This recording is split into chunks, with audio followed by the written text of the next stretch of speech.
लक्ष्य crash course Bhojpur में आप सभी विद्यार्थियों का स्वागत है। मैं वर्ग 10 के लिए इतिहास विषय लेकर आप लोगों के समक्ष एक बार पुनः उपस्थित हूँ। बच्चों, पिछले वीडियो में मैंने आप लोगों को चैप्टर 3 हिंद चीन में राष्ट्रवादी आंदोलन,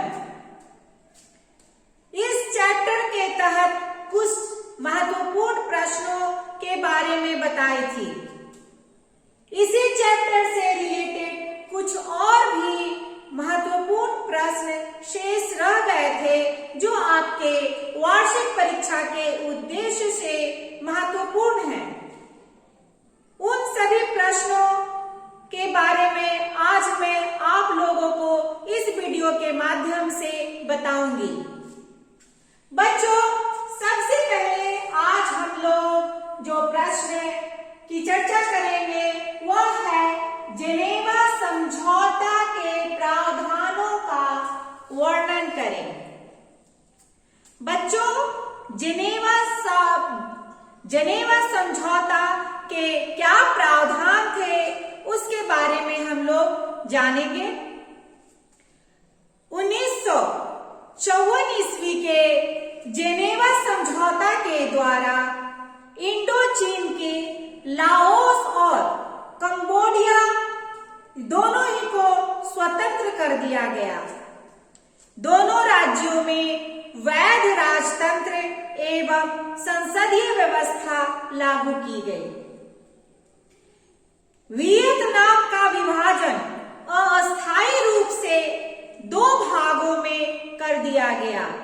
यह विभाजन जो था बच्चों, वह अस्थायी रूप से न करके अस्थायी रूप से किया गया था, जिसमें पहला जो था वह उत्तरी वियतनाम और दूसरा दक्षिणी वियतनाम उसका रखा गया। दोनों राज्यों की विभाजक रेखा एक दूसरे से समानांतर बनाई गई। उत्तरी वियतनाम में हो ची मिन की कम्युनिस्ट सरकार को मान्यता दी गई, तो वहीं दक्षिणी वियतनाम में बाओ दाई की सरकार बनी रही। लेकिन यह जो है इतना तक ही सीमित नहीं रहा बच्चों। यह व्यवस्था जो है उसको और सुचारू रूप से रखने के लिए 1956 ईस्वी में पूरे वियतनाम के लिए चुनाव करवाए गए। तो इस तरह से हम लोगों ने देखा जेनेवा समझौता के प्रावधानों के बारे में। बच्चों, नेक्स्ट जो क्वेश्चन है वह है वियतनाम में टोंकिन फ्री स्कूल क्यों स्थापित किए गए। बच्चों, ये टोंकिन फ्री स्कूल का क्या उद्देश्य है, यह क्यों स्थापित किया गया, अब हम लोग इसकी चर्चा करेंगे। बच्चों, 1907 ईस्वी में वियतनाम में टोंकिन फ्री स्कूल की स्थापना की गई, जिसका मुख्य उद्देश्य वियतनामियों को पश्चिमी शिक्षा दिलाना था। सामान्य शिक्षा के अतिरिक्त इस शिक्षा में विज्ञान, स्वच्छता तथा फ्रांसीसी भाषा की शिक्षा देने की भी व्यवस्था की गई थी। स्कूल में वियतनामियों को आधुनिक बनाने पर बल दिया गया। किस चीज पर बल दिया गया? आधुनिक बनाने के लिए उन लोगों पर इस चीज पर ज्यादा बल दिया गया।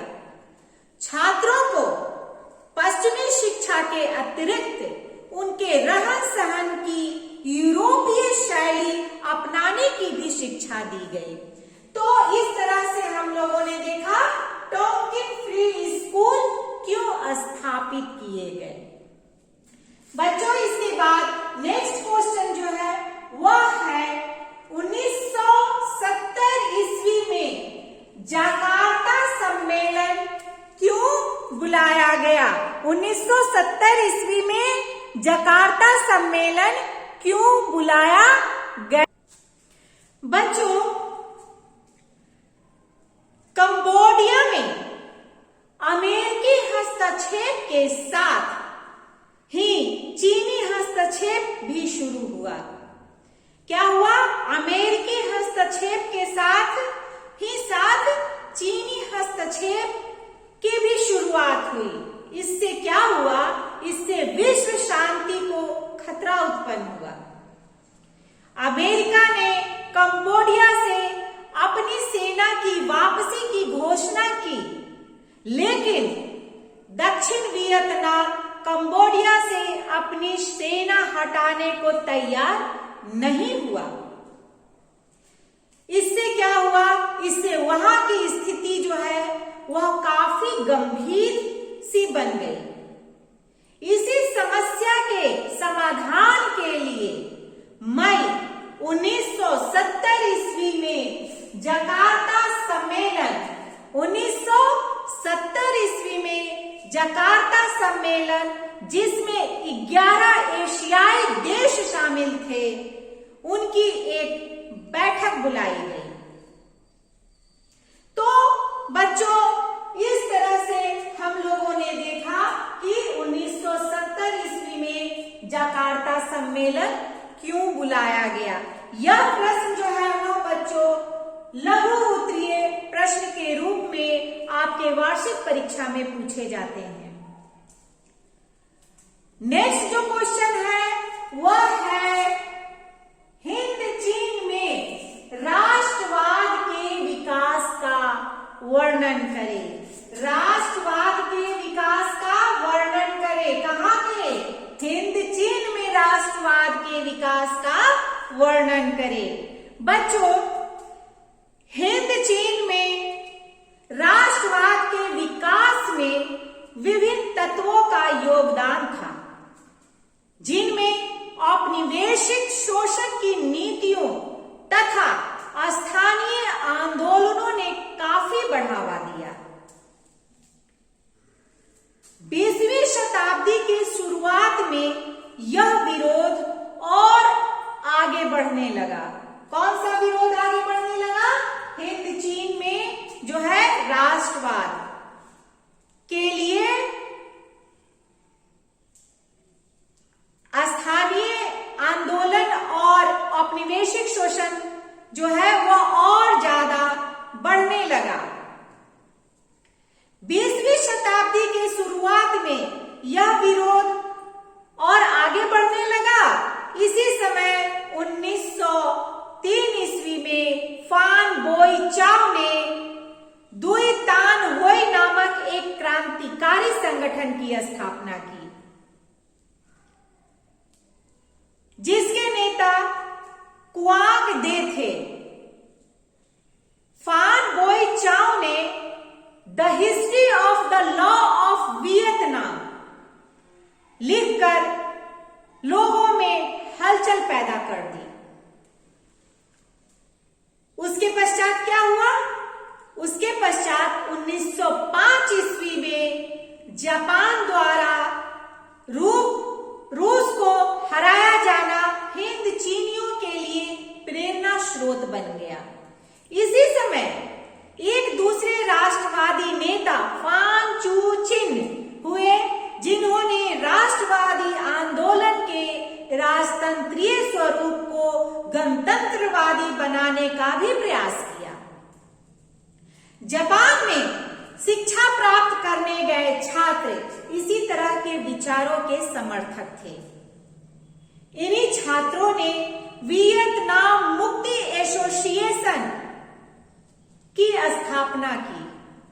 हालांकि हिंद चीन में प्रारंभिक राष्ट्रवाद का विकास कोचिन चीन, अन्नाम, तोकिन जैसे शहरों तक ही सीमित था, परंतु जब प्रथम विश्व युद्ध शुरू हुआ तो इन्हीं प्रदेशों के हजारों लोगों को सेना में भर्ती किया गया।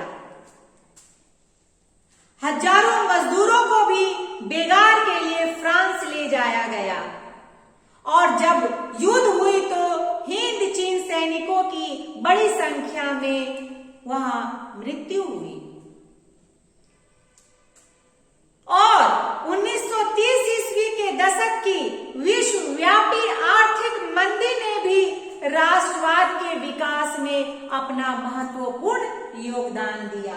तो इस तरह से बच्चों हम लोगों ने देखा हिंद चीन में राष्ट्रवाद के विकास के बारे में। बच्चों अगला वीडियो में मैं आप लोगों को कुछ और भी महत्वपूर्ण प्रश्नों के बारे में बताऊंगी। आज के लिए मैं आप लोगों से इतना ही के बाद विदा लेती हूं। धन्यवाद। बच्चों आज मैं आप लोग को जिनेवा समझौता के प्रावधान, वियतनाम में टॉकिंग फ्री स्कूल, 1970 में जकार्ता सम्मेलन और हिंद चीन में राष्ट्रवाद के विकास, इन सारे प्रश्नों के बारे में बताई।